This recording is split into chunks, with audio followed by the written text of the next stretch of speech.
Hi, this is Mariah Gullo from The Hollywood Reporter, and I'm in studio today with Evan Rachel Wood. Hi, Evan. Hi. How are you doing? I'm great. Really good. We are a day after the first episode airing of Westworld. Finally made it. Yes. Yes. It's been a long time coming. It's been over a year. Mm-hmm. We're at the point now where we're going full Jurassic Park. Yes. And that's where we're starting. So imagine starting. where we're going to go. Yeah.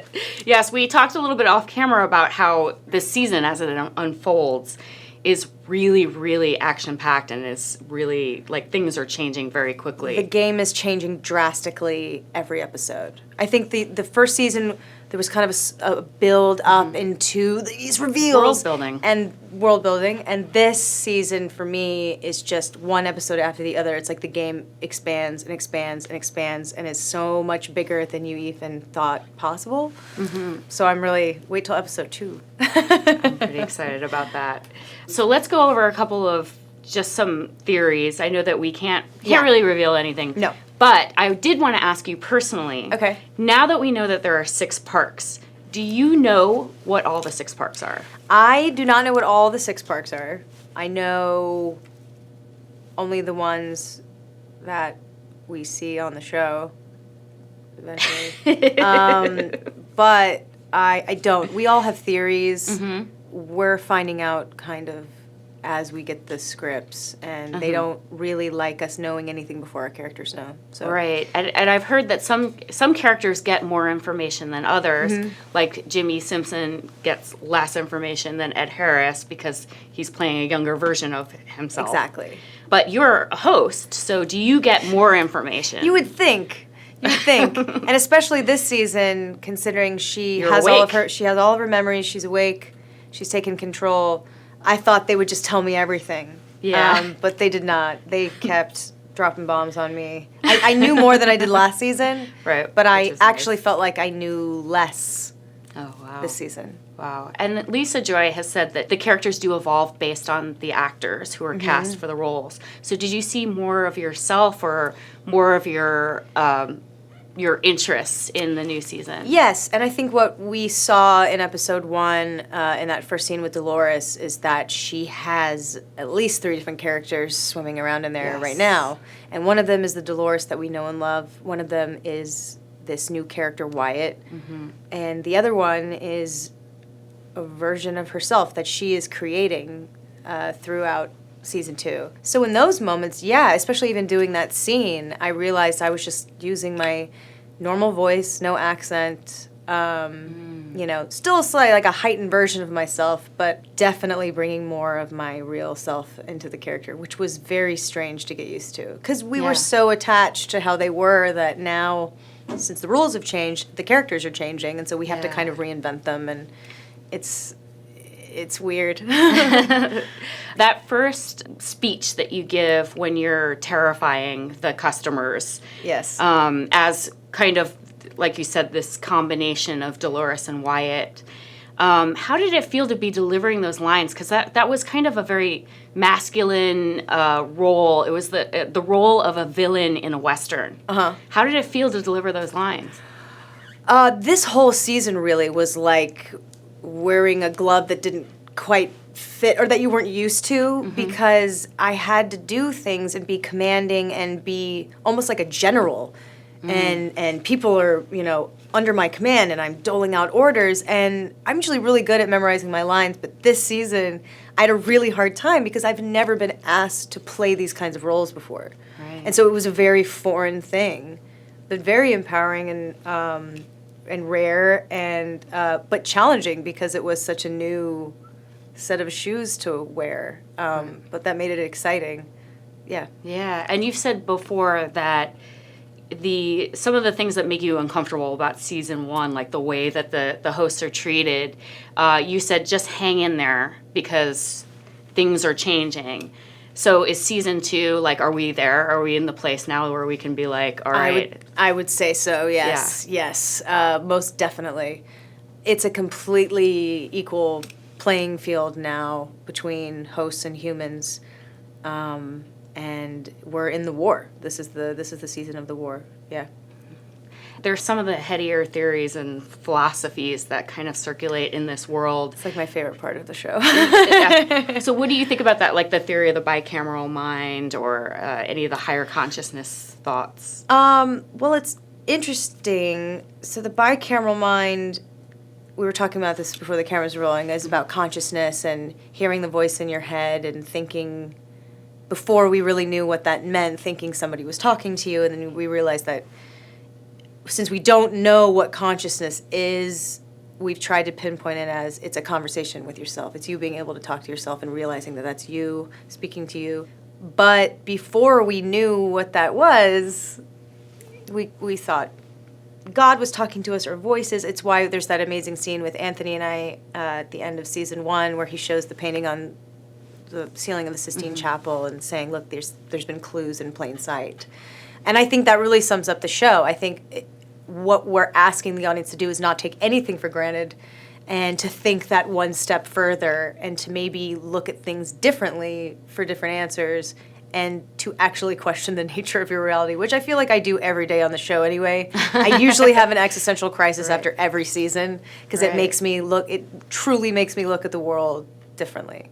Yeah. And I mean, just being on a television set almost feels like you're in an existential kind of world where you're like, am I pretending? Who am I being? Yes. Where am I going with this? As people are telling you what to do, but then you have to make your own choices. Yeah, it's very much like being a guest in the park, especially since we're not given all the information. We kind of just show up and things are given to us and we get sort of an idea of what we're doing, and then we just have to kind of blindly go through it. And the sets are so massive, and you're in full character, full, period clothing. So it really does feel like you've walked into another world the second you step on the set. It's completely immersive. You can walk in and out of the buildings. Everything's dressed. So it certainly alters your reality for a bit. And I think it takes us all some time to come down after the show and reintegrate ourselves back into the real world, since Westworld is so intense. Wow. Yeah.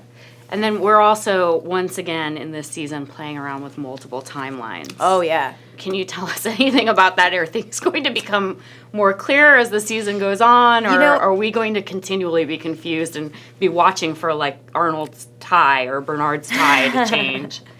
Well, again, the rules have changed. So, but I watched the first episode, and I was trying to piece together the timelines myself because we shot out of order. So I don't actually know what the right order the show goes in. Sometimes I didn't really know what episode we were on. That goes for the whole cast. So yes, I think it's going to take, we will play down to the audience. What's fun about the show is that you can watch it. You don't have to figure things out. It still will unfold and you'll get the answers and it's amazing to watch. But if you do want to take it that step further, I mean, we've littered the show with clues and Easter eggs and things to sort of guide you in the right direction. But they're definitely harder to find this season, I think. Yeah. Okay, so one of the Easter eggs I think I noticed was the opening sequence. Yeah, we got a new opening. Baby host. Mm-hmm. Is it a host? I mean, who knows? I don't know either. I was watching that going what's this? Yeah. It could be, Maeve and her daughter, though. We don't know. It could be. Yeah. I don't know. I'm curious, especially after seeing Blade Runner and then Blade Runner 2049. Right. Starts raising a lot of questions about what's circulating in the creative world about AI and how AI is created. I agree. I don't think anything is there by accident. I think you should ask questions about everything. I wondered the same thing. So I'm actually watching the show unfold with everybody else because all of us usually have so much work to do with our own storylines that it's hard to take in or read everybody else's. And then we also kind of like to stay away from other people's storylines so that we can watch the show as a viewer. So there was stuff in the first episode that I was watching for the first time. I had no idea what everybody else was doing. Is anything shocking you, or you don't have to say it, but is anything? Nothing's been really shocking, but I'm always blown away by how good everybody on the show is. Mm-hmm. And you can just tell the tone has shifted. Everyone's really settled into their roles nicely. And I just think the acting is even better this season. It's just different. But that always just blows me away. I mean, Jeffrey Wright, good Lord, he's got such an amazing arc this season. So I'm just excited to see what everybody else has done. Tandy, I mean, I love watching her. There's just, when I see everybody in their roles, I just think, like, no one else could do these roles. Like, you were made to play each and every one of these. It's great. I could tell by talking to you that there's probably some storylines that aren't going to cross paths in this upcoming season. But are you able to reunite with some of the people you had scenes with in the last season? Will you? I feel like Chris Farley right now telling, it's so cool. It's so cool what you guys do. That was one of my favorite skits. You know, I don't think we're going to disappoint. I think people will be running back into each other, but not in the ways that people expect. That's why the show is so great. Everyone has very different objectives. You know, so yeah, I don't know how much I could say without giving it away, but yes, but maybe not quite how we imagine. Yeah. Does working on a show like Westworld give you optimism for the future, or does it kind of freak you out about where we're going? The fact that the show is being made gives me optimism. But when I started doing research for the show, I was really afraid of AI, and then really tried to learn as much as I could about it and how it works and the possibilities, so that I could understand my character. And the more I learned about it, the more I thought, wow, they're going to be so much better than us and better problem solvers. They're going to be more logical. They're not going to be bogged down by all these stories that we tell ourselves. And they're just going to surpass us in every way. So by the end, I was like, maybe we should just let them take over. It's going to be better. But I'm also hoping that they will be fans of Westworld and maybe accept me as one of their own when the robot revolution comes. Right.